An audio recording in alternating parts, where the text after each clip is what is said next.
We are live now. Hello friends, this is Himanshu. Discuss करेंगे child development and pedagogy section जो बाल विकास एवं शिक्षण शास्त्र है। ये पेपर होगा आपका सीटेट जुलाई 2019 का पेपर 1 होगा। ये हमने डिस्कस किया था कि भाई बीच बीच में पेपर भी उठाते रहेंगे सीटेट के। जो आए हुए पेपर्स हैं उनको आप सॉल्व करते रहें, जिससे आपको पता चले कि थियरीज आपने देख ली होंगी लेट्स लर्न पर, बीच में मैं रिवाइज भी कराऊंगी। इससे आपको पता भी लगेगा कि एक तो पेपर की तरह से आप जो लैंग्वेज पेपर में यूज होती है, जिस तरीके से प्रिंट होता है, जो भी चीजें हैं उनको आप एज इट इज बिल्कुल माहौल बन पाए, दिमाग में एक सीरियसनेस आए, डिस्कस करेंगे।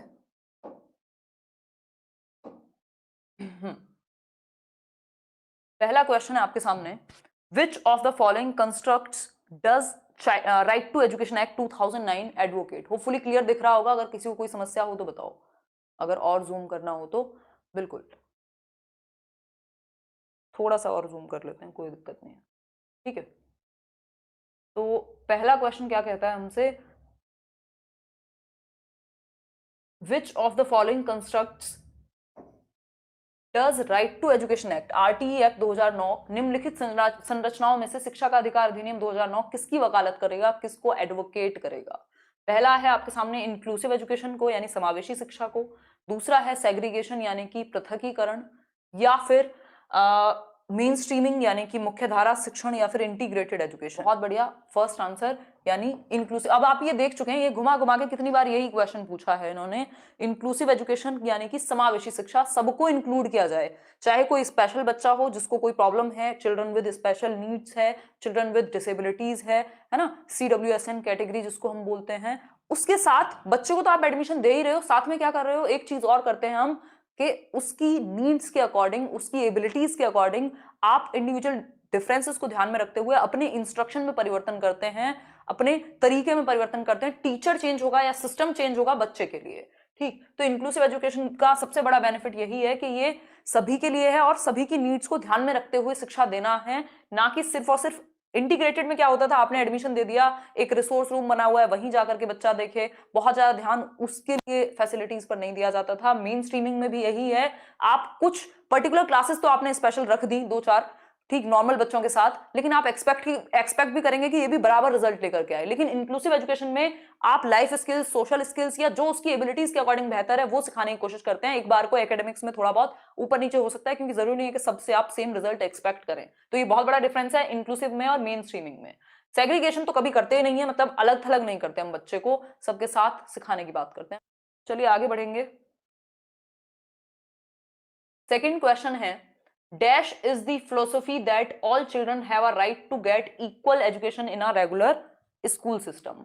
मतलब कि कौन सी एक विचारधारा है जो इस बात पर जोर देगी कि हर एक बच्चे का ये राइट है, उसका अधिकार है एक के इक्वल एजुकेशन रेगुलर स्कूल में मिले। ऐसा नहीं है कि आपने स्पेशल स्कूल बना दिया, सिर्फ वहीं कुछ स्पेशल बच्चों को आप केटर करेंगे। देखो स्पेशल स्कूल और नॉर्मल में फर्क क्या है, यही फर्क है कि स्पेशल मतलब आपने कुछ सेग्रीगेट करके बस, जो जैसे मान लीजिए आपने जो दृष्टिबाधित छात्र है उनका एक अलग से स्कूल बना दिया, जिसको सुनने में प्रॉब्लम है उसका अलग से बना दिया, जो बोल नहीं सकता उसका अलग से बना दिया। इन सभी को आप नॉर्मल सिस्टम में लेकर के आओ, क्योंकि उनको समाज में भी रहना है। यही बात इंक्लूसिव एजुकेशन भी कहती है, सभी के साथ वो सीख पाए, उनके लिए कुछ विशेष प्रावधान हो जाए।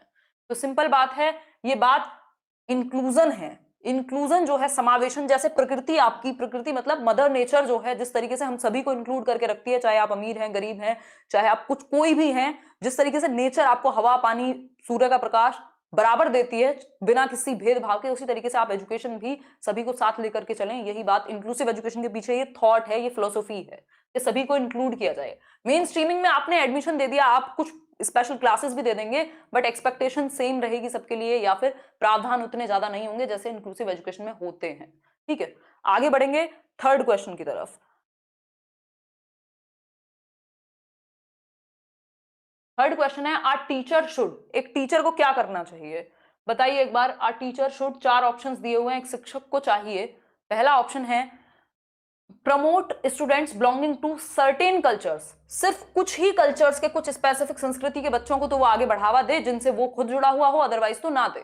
फिर है next, ignore cultural differences and diversity among students. भाई इग्नोर नहीं करेंगे आप किस चीज को, जो सांस्कृतिक भेदभाव कह लीजिए, सांस्कृतिक विभिन्नताएं जो हैं उनको आप इग्नोर नहीं कर सकते, क्योंकि हम सब अलग अलग संस्कृति से, अलग अलग भाषाएं बोलने वाले लोग, अलग अलग धर्म के लोग एक साथ जुड़ते हैं स्कूल में आकर के, तो इग्नोर नहीं करेंगे, आप सबको रेस्पेक्ट करते हैं, ये भी हटेगा।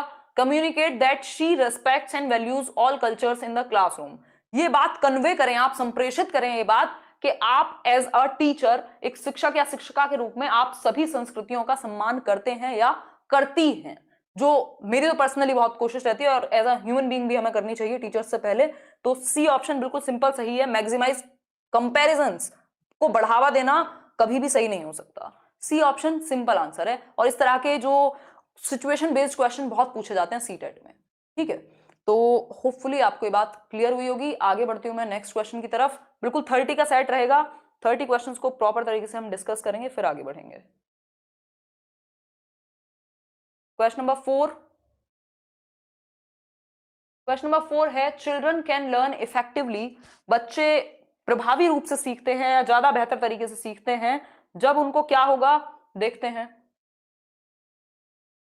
Children learn effectively when they memorise facts, जब वो रटते हैं, तथ्यों को याद करते हैं तब, या फिर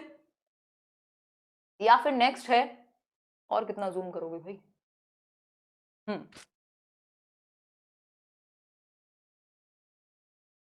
एक मिनट रुको।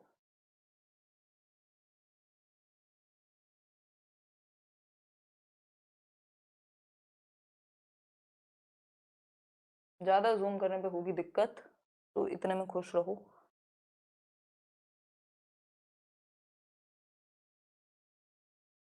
हाँ, फोर्थ क्वेश्चन है चिल्ड्रन लर्न इफेक्टिवली कब बेहतर सीखेंगे, जब उनको आप याद करने के लिए देंगे, जब वो कॉपी करते हैं आंसर्स जो टीचर ने ब्लैक बोर्ड पे लिखा है उसको कॉपी करेंगे तब बहुत अच्छे से सीखेंगे, या फिर थर्ड ऑप्शन दे एक्टिवली पार्टिसिपेट। ये बहुत ही बेहतर वर्ड है अगर आप पेडागोजिकल पॉइंट ऑफ व्यू से देखते हैं, जब बच्चे सक्रिय रूप से कुछ करते हैं, लर्निंग बाय डूइंग हो रही है, तो 100% बेहतर होगी चीज, ठीक है। The teacher fully controls everything, भाई आप कंट्रोलर नहीं है, कोई अथॉरिटेटिव नहीं है आप क्लास में, आप फैसिलिटेटर हैं, सुविधादाता हैं। तो आंसर हो जाएगा सी, जब बच्चे एक्टिवली, जब वे विभिन्न गतिविधियों में खुद सक्रिय रूप से भाग लेते हैं तब वो सबसे बेहतर सीखते हैं, ठीक है बात। आगे बढ़ेंगे फिफ्थ क्वेश्चन पर। फिफ्थ क्वेश्चन क्या कहता है ये भी देखेंगे।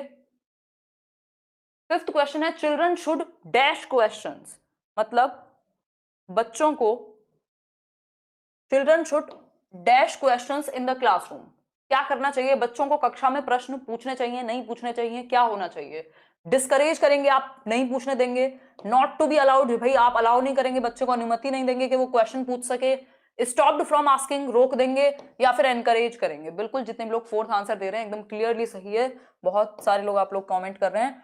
बी एनकरेज्ड टू आस्क, जब बच्चे को आप प्रश्न पूछने के लिए क्या करेंगे, प्रेरित करेंगे, और क्वेश्चंस पूछने से क्या होता है, उनकी क्वेरीज हल होती हैं, मतलब उनकी जो प्रॉब्लम्स हैं वो सॉल्व होंगी, उनके जो अंदर डाउट्स आ रहे हैं वो क्लियर होंगे। जैसे आप लोग बहुत बार क्वेश्चन करते हैं या फिर नीचे कमेंट्स में बताते हैं, तो उससे क्या होगा, जो भी डाउट्स है ना वो क्लियर होंगे और बेहतर होगी लर्निंग। क्वेश्चंस मतलब क्वेश्चनिंग एक तरीके से इंटेलिजेंस तक पहुंचने का या विजडम तक पहुंचने का बहुत बड़ा सही तरीका है। तो आप आंसर्स या क्वेश्चन पूछने के लिए हमेशा प्रेरित करेंगे बच्चे को, ठीक। सिक्स्थ क्वेश्चन देख लेते हैं। सिक्स्थ क्वेश्चन कहता है which of the following is not a key process through which meaningful learning occurs. Not a key मतलब कौन सा एक मुख्य प्रक्रिया नहीं है जिसके द्वारा सार्थक अधिगम हो सके, मीनिंगफुल लर्निंग जिसका कुछ मतलब हो। Repetition and practice, instruction and direction, exploration and interaction, या मेमोराइजेशन एंड रिकॉल। बताइए एक बार, आंसर कीजिए, फिर हम लोग आगे बढ़ेंगे। नॉट अ की प्रोसेस, बताओ एक बार। आंसर कीजिए। मिक्स्ड आंसर आ रहे हैं, इसमें बहुत लोगों को कंफ्यूजन रहती है। आंसर बिल्कुल फोर्थ है, जितने भी लोग फोर्थ दे रहे हैं वो सही है। क्यों सही है, देखो कंठस्थीकरण, मेमोराइजेशन और रिकॉल कराना बार बार, इससे क्या होगा, मीनिंगफुल लर्निंग नहीं होगी। अब आप कहेंगे रेपिटेशन में क्या प्रॉब्लम है, भाई रिपीट कराना अच्छी चीज है, आप प्रैक्टिस करा सकते हो। लॉ ऑफ प्रैक्टिस जो है वो आपका थॉर्नडाइक का, वो ये थोड़ा ना है कि आप प्रैक्टिस मत करो चीजों को, बट रट्टा मत लगाओ, ठीक। तो आप प्रैक्टिस कर सकते हैं, रिपीट कर सकते हैं चीजों को।